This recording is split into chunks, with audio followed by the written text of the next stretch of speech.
The morning the power grid collapsed, the first person banging on my garage door was the same woman who had been charging me $100 a day for refusing to freeze. 3 weeks earlier, Denise Halbrook, president of the Willow Creek Ridge HOA in Ashford Hollow, Colorado, stood in my driveway at 7 in the morning with a clipboard tucked against her designer coat. She wore that thin, practiced smile as she informed me my propane heater was a serious violation of community standards. The way she said it, you'd think I was storing gasoline barrels in the yard instead of trying to keep my workshop warm during winter. I remember her exact words, "Remove it by Friday, or the fines begin." The fines did begin, and then the temperature dropped below zero. By 5 in the morning, the entire neighborhood was blacked out, no porch lights, no furnaces humming, just a bitter wind slicing through Ashford Hollow like it owned the place. That's when the pounding started. I opened the garage side door, and there she was, Denise, wrapped in a coat over silk pajamas, breath fogging in the dark, pride completely gone. "My heat is out," she said. Behind me, my propane heater roared steadily, filling the garage with warmth. The only house on the block with heat was mine, and the only reason I had it was the heater she tried to ban. If you want to hear more true stories like this, make sure you hit that subscribe button to HOA Gone Wild. And tell me in the comments, where are you watching from? When I bought my house in Willow Creek Ridge 4 years ago, it felt like I had finally found solid ground. Ashford Hollow isn't some big, flashy city. It's the kind of place where high school football games still matter and people decorate the same maple tree in the town square every December. Willow Creek Ridge sat on the quieter side of town, curved streets, matching mailboxes, trimmed lawns.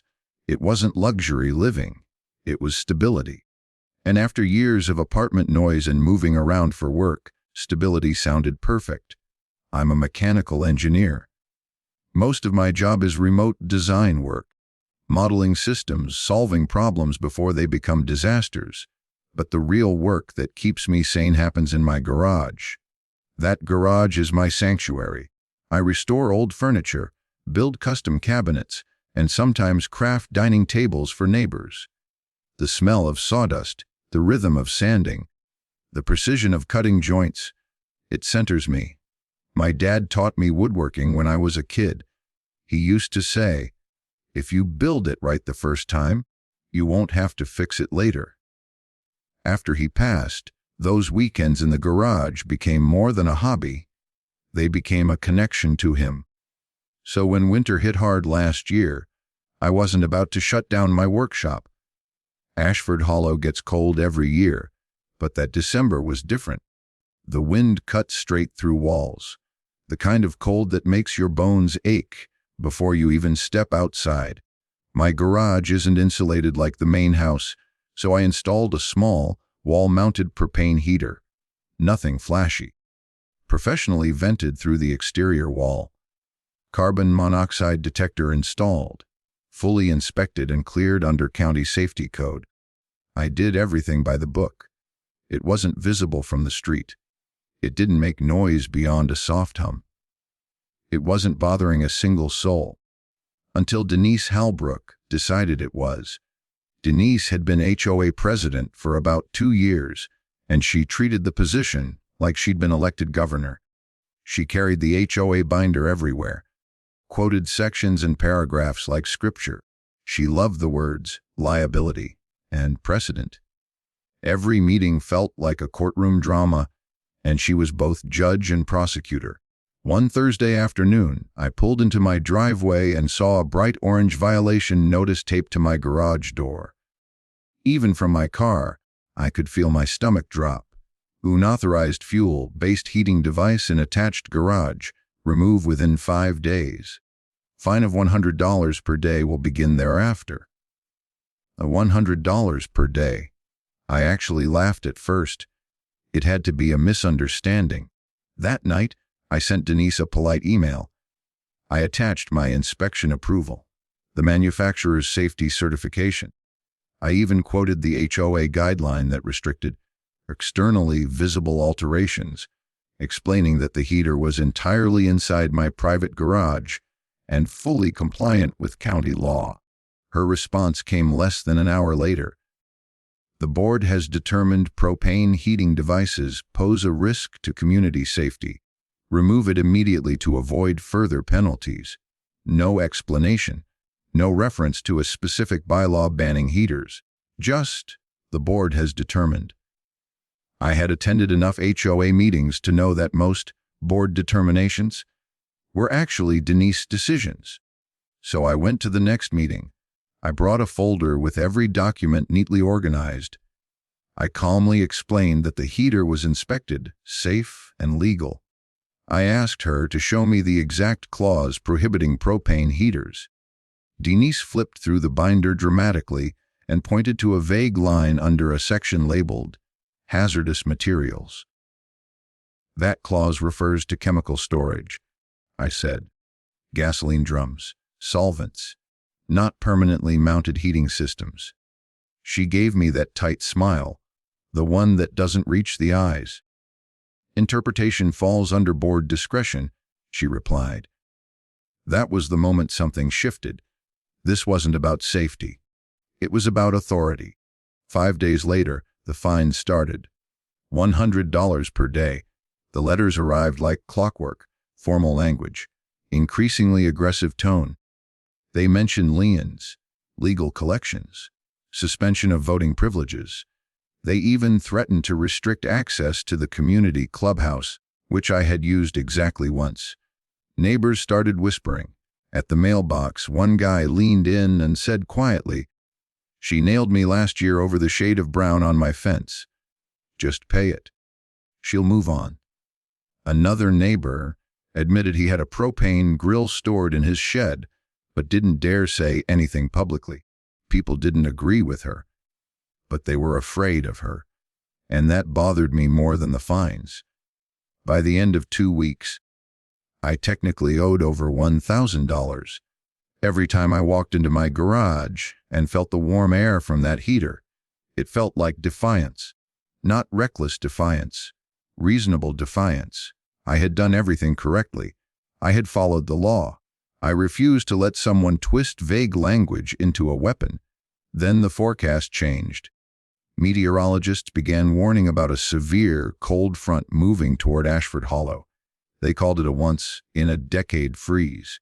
Temperatures predicted to drop well below zero for several days straight.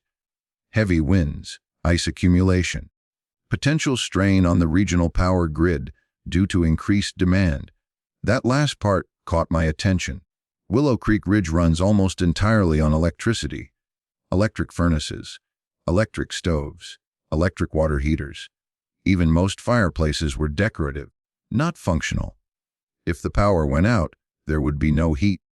I remember sitting at my kitchen table watching the weather report and thinking through scenarios like I do at work. Load capacity, infrastructure limits, failure points. If the grid fails, I muttered to myself, we're in trouble. But I wasn't worried, because in my garage, professionally installed and legally permitted, was a propane heater that didn't depend on the power grid. It didn't care if the lights went out, it would keep running. Denise, on the other hand, had made it very clear that backup heat had no place in her perfectly controlled neighborhood. And soon, we were all about to find out how that decision would age. The fines didn't slow down when the weather warnings intensified. If anything, Denise treated the incoming cold front like a deadline to crush me. 3 days before the freeze was set to hit, a certified letter showed up in my mailbox. Thick envelope, official tone. It stated that the Willow Creek Ridge HOA would be conducting a mandatory compliance inspection of my property to verify removal of the propane heater. The letter included a scheduled date and time, as if they had the right to just walk into my garage and inspect it like a rental unit. That was the moment I stopped treating this like neighborhood drama. I called a lawyer. Grant Lawson wasn't some flashy courtroom personality. He was practical, mid-40s, calm voice, small office above a hardware store downtown. I laid everything out for him. The violation notices, the daily fines, the inspection demand, the bylaw they were twisting. He read quietly for a while, flipping pages. Finally, he leaned back and said, "They cannot enter your home or attached garage without your consent, period. And this hazardous materials clause, it's vague, very vague. So they can't force an inspection?" I asked. "Not without a court order. And they won't get one for a legally permitted heater." "And the fines?" He gave a small shrug. "They can send letters. Enforcing it is another matter. If they tried to place a lion over this, we would challenge it easily." For the first time in weeks, I felt steady. Denise was loud, but she wasn't untouchable. At the next HOA meeting, the tension was thick enough to feel in the air. Word had spread that I wasn't backing down. People were watching. Denise opened the meeting with her usual formal tone, but midway through, she shifted. "It has come to the board's attention," she said, "that certain residents are willfully endangering this community by installing unauthorized fuel-based devices." She didn't say my name. She didn't have to. I stood up slowly, holding my folder. "My heater is inspected, permitted, and compliant with county safety regulations," I said evenly. "If the board believes otherwise, I would like to see the exact clause prohibiting it." Denise's expression tightened. "You are refusing compliance with a lawful board directive." "I'm refusing intimidation," I replied. The room went silent. A few neighbors looked down at their hands. A few looked at Denise. No one spoke. That silence said everything. After the meeting, I noticed something else happening across Willow Creek Ridge. Plastic sheets were being taped over windows. People were wrapping outdoor pipes with insulation. Hardware store bags filled with space heaters were appearing in trunks. There was an edge of anxiety in the air. Pete Alvarez, my next-door neighbor, knocked on my door later that night, holding a six-pack and wearing that half-joking, half-serious expression. "You really think the power could go out?" he asked. "It's possible," I said honestly. "One demand spikes this hard. Grids fail." He glanced toward my garage, where warm light spilled under the door. "You're the only one with independent heat, aren't you? Right now?" "Yeah." He let out a low whistle. "That's ironic." The day before the freeze arrived, Denise sent out a mass email blast to the entire neighborhood. The subject line read, "Muintiar Safdua Remenwandar." In bold text, she reminded residents that open flame devices, including but not limited to propane heating systems, remain strictly prohibited under community standards. She warned that violations would result in substantial financial penalties. I read it twice. Substantial financial penalties. For heat. I almost laughed. Almost. Then the cold hit. The first night, it was simply brutal. The kind of cold that makes your windows creak. By midnight, frost had formed at the corners of the glass inside the house. The second night was worse. Wind tore through Ashford Hollow, like it was testing the foundations of every home. You could hear it screaming between the houses, rattling gutters and shaking fences. The temperature dropped so low that stepping outside felt like walking into a wall of knives. Around 3 in the morning, I woke up to a strange flicker of light. My bedroom lamp blinked once, twice. Then the entire house went black. No furnace hum, no refrigerator buzz, no streetlights glowing outside, just silence, a deep, unsettling silence. I lay there for a moment listening, waiting for the power to snap back on. It didn't. I checked my phone. No service bars. The entire grid was down. I got out of bed, pulled on a heavy sweatshirt, and walked into the garage. The propane heater sat exactly where it always had. Quiet. Ready. I turned the knob. The ignition clicked. A steady roar filled the space, followed by a wave of warmth that felt almost defiant. Within 15 minutes, the garage was comfortable. I propped open the door between the garage and the house to allow heat to circulate. I closed off the unused rooms, rolled towels under door gaps, layered blankets over the couch. I wasn't panicked, I was prepared. By 5 in the morning, the temperature inside my house had stabilized. Not tropical, but safe. Outside, the neighborhood was pitch black. That's when I heard it. A hard, urgent pounding against my garage door. Not a polite knock, not a neighborly tap. Pounding. I walked toward the side entrance, already knowing in my gut who it was. When I opened the door, freezing air rushed in, and there stood Denise Halbrook, wrapped in a heavy coat over what looked like silk pajamas, her breath visible in frantic bursts. Her perfectly controlled composure was gone. "Our heat is out," she said, voice tight. "The whole block is out." Behind me, the propane heater roared steadily. For the first time since this started, she wasn't holding a clipboard. She was asking for help. I opened the side door expecting Pete, but it wasn't him. Denise stood there instead. She looked nothing like the polished, untouchable HOA president from the board meetings. Her hair was tousled, her pajamas peeking from under a thick coat, and her pale face carried an exhaustion I hadn't seen before. "Our heat is out," she said quietly. "The whole block, it's out." "I know," I replied, keeping my voice steady. She glanced past me, noticing the warm air spilling from the garage, and her lips tightened. "You still have that heater?" "Yes," I said simply. Her pride wavered, battling the instinct to survive. "Need somewhere warm." I could have reminded her about the fines, about all the petty rules she wielded like weapons. But I didn't. "Come in." Within an hour, news spread like wildfire. Pete arrived with his wife and kids, sheepish but grateful. Mrs. Donnelly from across the street appeared, clutching her shawl, and the Chen family arrived, their toddler bundled in 3 blankets, eyes wide with awe at the warmth. My garage workshop, once a place of solitary projects, became a sanctuary. I set up folding chairs, boiled water on a camping stove for coffee, and watched as people gathered near the heater, rubbing frozen hands together, exhaling clouds of relief. Denise sat quietly in the corner, shoulders tense, as if she were grappling with a world she had never faced on this side of the rules. By mid-morning, more than 20 neighbors were crowded into the garage, voices low but filled with gratitude. The air smelled faintly of coffee and melting snow. Then, a police cruiser rolled down the street, lights off, slow and deliberate. Pete's eyes met mine. She didn't. But she had.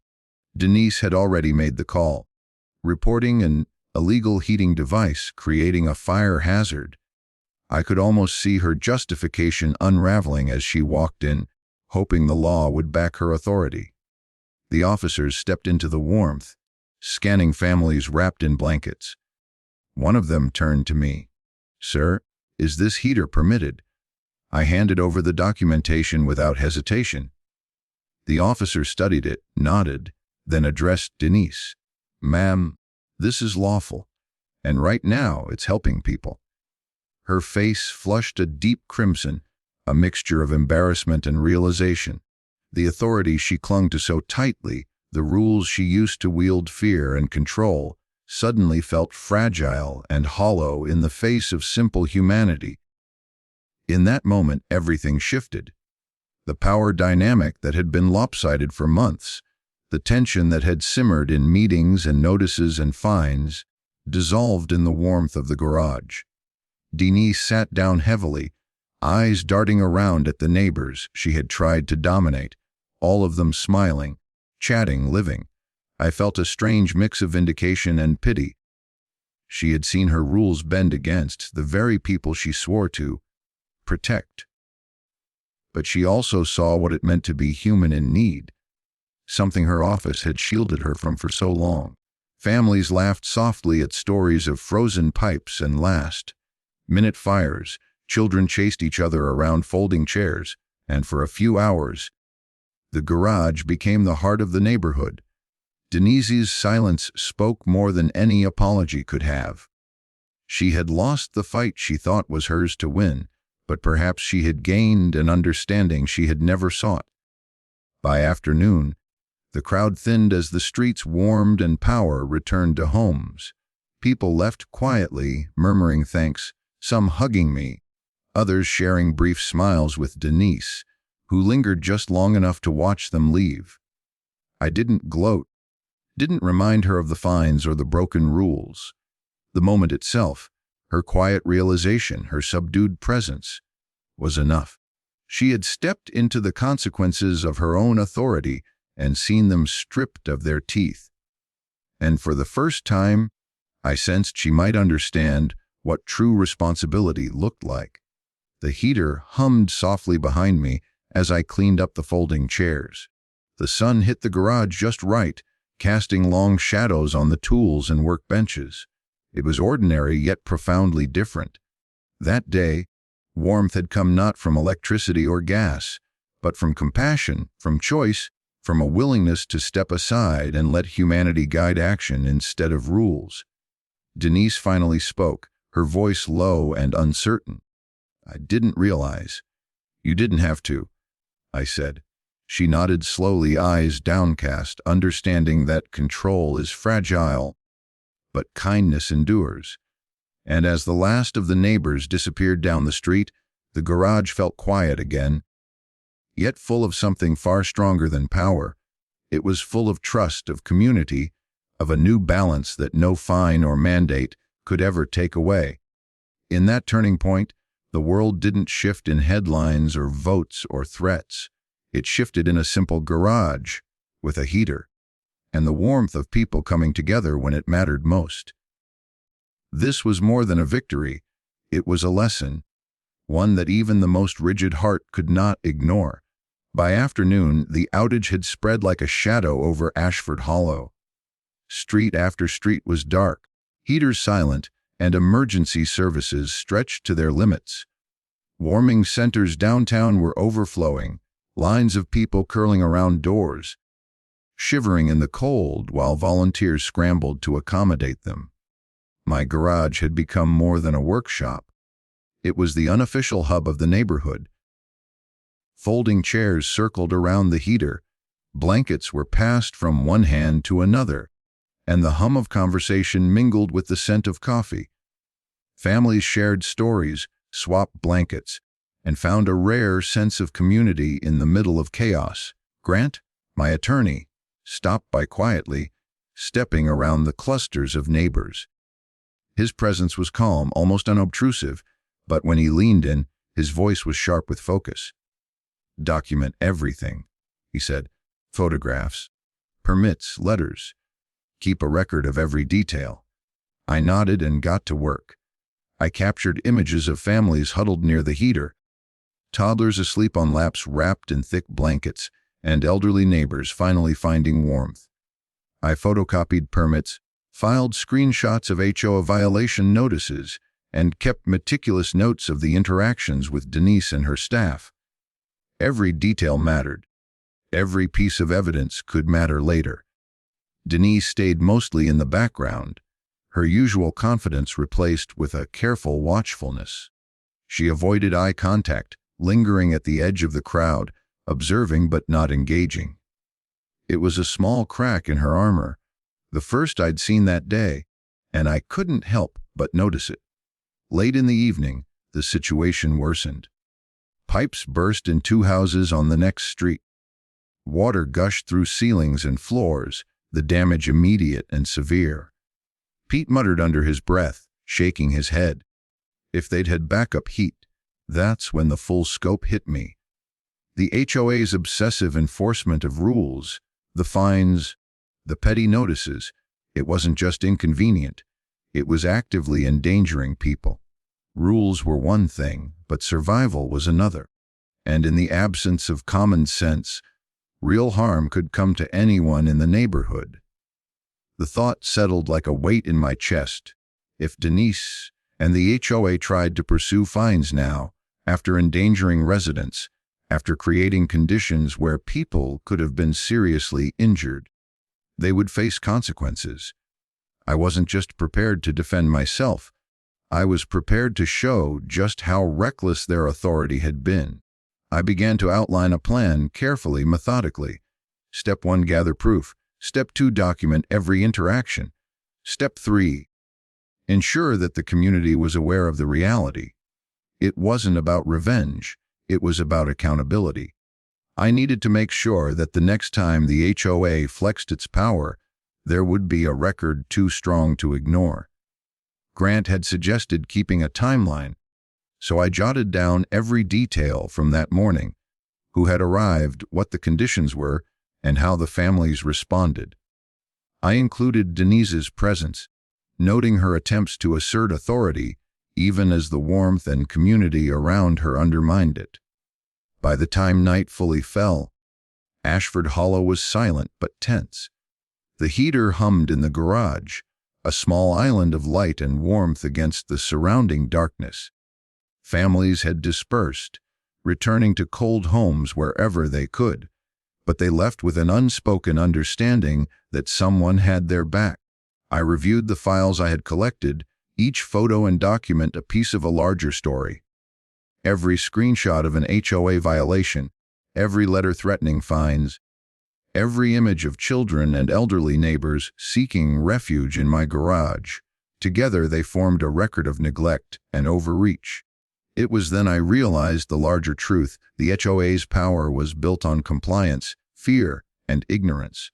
But when faced with reality, the rules didn't protect anyone. They endangered lives.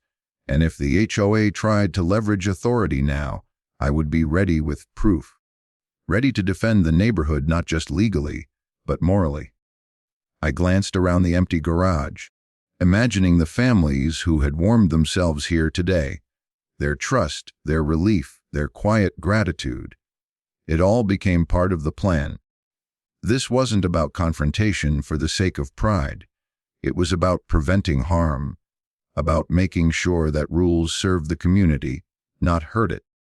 The cold night pressed against the windows, but inside, I felt a clarity I hadn't had before. The plan was simple: gather evidence, protect the community, and hold those who misused authority accountable. The HOA might have believed they controlled the narrative, but now the story had changed. And I was ready to write it, one careful step at a time. By midnight, the garage was quiet, the heater still humming softly, and I sat surrounded by folders, notes, and photographs. The neighborhood's survival had already begun to rewrite the rules. And when the HOA next tried to assert its power, it would be clear that strength alone did not equal right, and that neglect carried consequences far beyond a simple fine. This was no longer just a day of outages. It was the beginning of a movement, a shift in the balance, a preparation for a reckoning that the neighborhood would face together. And I was at the center, ready to ensure that safety, humanity, and accountability prevailed.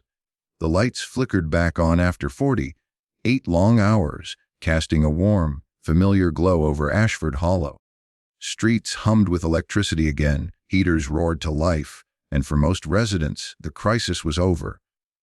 But for me, the story had only just begun. 2 days later, an emergency HOA meeting was called, and the clubhouse was packed. The air inside was heavy with tension, equal parts frustration, disbelief, and anticipation. Families still carried the remnants of exhaustion, dark circles under eyes, stiff shoulders, the silent residue of 2 days spent shivering and improvising. Denise stepped to the podium, trying to maintain her usual composure. She opened with the standard announcements, her voice even but lacking its usual authority. The room's attention was polite but cautious. Then Pete, standing near the back, interrupted. Why were propane heaters banned? His voice carried more anger than curiosity, cutting through the rehearsed words. Murmurs spread like wildfire through the room, neighbors exchanging glances that spoke louder than words. I waited, letting the tension settle, then stood, calm, steady, measured. I laid out the documentation I had spent the past 2 days compiling: permits for the heater, copies of violation letters, photographs of families sheltering in my garage, and the police report confirming full compliance. Each piece of evidence placed carefully on the table before the board and the watching neighbors. A silence fell over the room, thick and tangible, as everyone absorbed the facts. Then Mrs. Donnelly raised her hand, her voice trembling slightly but firm. "I would have frozen without that heater," she said. Heads nodded around the room, voices quietly echoing agreement. Others shared short statements. A mother, a father, a teen who had spent hours helping neighbors carry blankets, each account building a collective narrative of need, survival, and responsibility. Grant leaned forward, speaking with clarity and authority. He explained how the hazardous materials clause had been misapplied. The rules Denise and the board clung to were intended for real danger, not for penalizing families who simply needed warmth in a life-threatening situation. Each word cut through the room like a scalpel, precise and undeniable. Denise shifted, her usual confidence faltering. She opened her mouth, trying to defend herself. "I was acting in the best interest of safety," she said, though her voice sounded smaller, almost uncertain. The weight of evidence, of neighbor testimonies, and of shared experience pressed down on her. I replied quietly, letting the simplicity of truth carry the moment. "Safety isn't about control. It's about preparation." The words hung in the room, final and unyielding. The board members exchanged uneasy glances, the veneer of authority cracking as reality settled in. The people had spoken through action, through necessity, through the undeniable fact that life had come first, rules second. The tension was electric as a vote was called. Chairs creaked, papers shuffled, and all eyes followed the motion. The decision wasn't just about heaters or fines. It was about trust, about accountability, about the balance between rules and humanity. Residents held their breath as board members cast their votes, the future of neighborhood governance teetering in a fragile moment of consequence. It was more than a meeting. It was a reckoning. Every decision, every vote, every argument that had seemed so trivial over the past months now carried weight measured in lives and winter nights endured. The room, once dominated by procedural detachment, now pulsed with the undeniable force of community and truth. Denise sat down, her shoulders slumping, her eyes flicking from neighbor to neighbor. For the first time, she seemed to understand that authority without empathy was hollow, that rules imposed without foresight could endanger the very people they were meant to protect. As the votes were tallied, the mood shifted. Relief mingled with vindication. People leaned back in their chairs, exhaling collectively, the burden of fear and frustration easing from their shoulders. The evidence had spoken, the community had testified, and the truth had prevailed. In that moment, it was clear the balance of power had shifted. It was no longer dictated by the HOA president alone, but shared among the people she served, people who had experienced danger, had acted responsibly, and had proven that preparation and compassion were stronger than blind enforcement.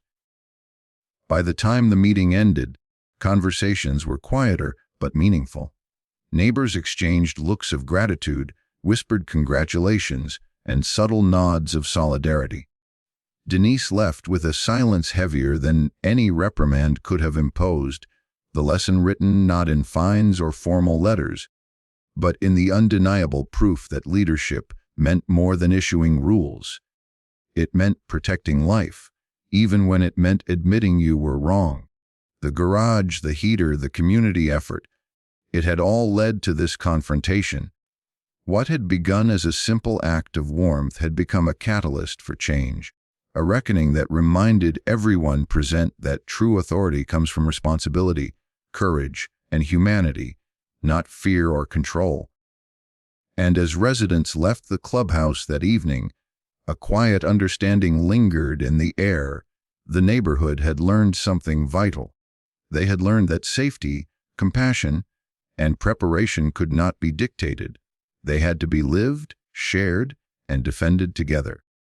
This meeting wasn't the end. It was a turning point.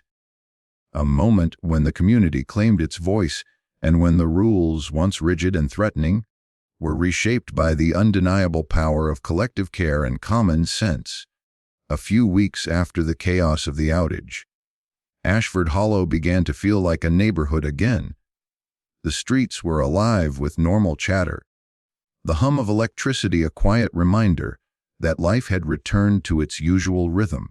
But beneath the surface, something fundamental had shifted.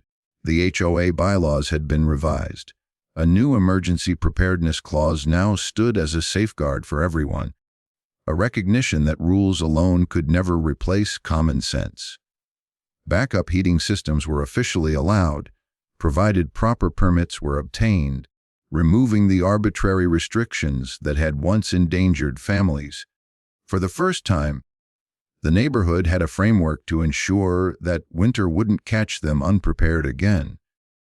A volunteer emergency response team was formed, composed of neighbors willing to step up in times of crisis. People who had experienced the outage firsthand joined eagerly, driven by the memory of cold nights and the sense of community that had grown from shared struggle. They learned to coordinate, to prepare, and to help without hesitation, a stark contrast to the bureaucracy that had once defined the HOA's approach. Tom, long a respected member of the community, stepped in as interim president. His leadership was measured, practical, and grounded in the lessons of the recent crisis. Meetings were no longer arenas of intimidation, but spaces for problem solving and collaboration. Authority was no longer a weapon. It became a responsibility shared and accountable. And me. They asked if I would chair the safety committee. At first, I hesitated, recalling the years of tension, the fines, and the countless petty conflicts. But I agreed, not out of pride or revenge, but out of necessity. No one should feel unsafe in their own home because of someone else's need for control. My role wasn't about asserting authority. It was about ensuring that rules protected people instead of harming them. Over time, Denise and I spoke quietly, away from the public eye. The conversations were awkward at first, but honest. She admitted her fear of liability, fear of losing control, fear that a single misstep would unravel the structure she had clung to for years. It was a vulnerability I hadn't expected, a human face behind the rigid persona she had projected. Crisis had stripped away the facade, revealing the motivations beneath. I didn't lecture her. I simply listened. And in that exchange, I realized something vital. Character is revealed not just in moments of calm, but in moments of pressure, in times when rules collide with reality. The HOA president, who had once wielded power as a shield, had faced the consequences of inflexibility, and she had begun slowly to reshape herself, just as the neighborhood had reshaped its rules. Ashford Hollow emerged stronger, wiser, more resilient. Neighbors spoke to one another differently now, with trust built on shared experience rather than enforced compliance. Meetings focused on solutions, not threats. The community had learned that preparedness isn't bureaucratic, it's human. It's noticing the needs around you, acting in time, and being accountable when you fail. The heater in my garage became more than a tool. It became a symbol, not of rebellion, but of responsibility, of what happens when one person chooses to act in the interest of others instead of clinging to petty rules. That act had set off a chain reaction, forcing the neighborhood and its leadership to adapt, to learn, and to prioritize life over protocol. In quiet moments, I would walk past the clubhouses, the streets, the houses I had helped protect, and feel a sense of calm satisfaction. The fear, the power struggles, the arbitrary fines, they were gone. In their place were clarity, trust, and an infrastructure designed to protect rather than punish. Crisis exposes character. It tests motives, intentions, and priorities, but it also reshapes character. Ashford Hollow's rules, once rigid and threatening, now reflected the lessons learned in the cold. Denise had changed, the HOA had changed, and so had the community itself. And me. I had discovered that leadership is not about control. It's about service, foresight, and the courage to act when it matters most. The neighborhood was quiet that evening, but it carried the hum of resilience. People went about their routines with a new confidence, knowing that if darkness fell again, the lessons of the past would guide them. Safety was no longer a matter of luck or compliance. It was a shared responsibility, embedded in bylaws, committees, and most importantly, in the hearts of the people who lived there. And in that truth, I found a kind of peace. Ashford Hollow had endured, learned, and grown. The power had returned, not just in electricity, but in humanity and accountability, and in a community that had learned to protect its own.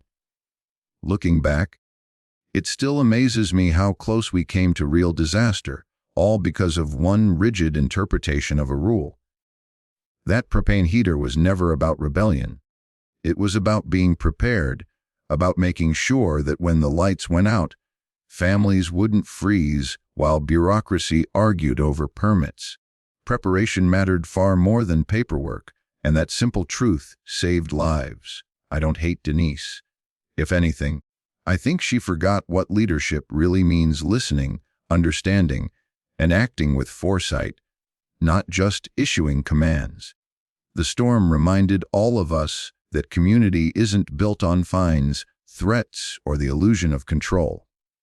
It's built on neighbors helping neighbors, quietly, decisively, when it matters most. Now, every winter, Willow Creek Ridge runs preparedness drills. People have backup plans.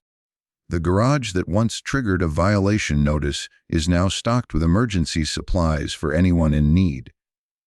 It's a symbol of resilience, of lessons learned, and of the community we became because of that storm. Funny how life works out. How one small act of common sense can ripple through a whole neighborhood and reshape the way we think about rules, safety, and each other. If you want to hear more true stories like this, hit that subscribe button to HOA Gone Wild. And tell me in the comments, where are you watching from? I'd love to know how your neighborhood handles its chaos.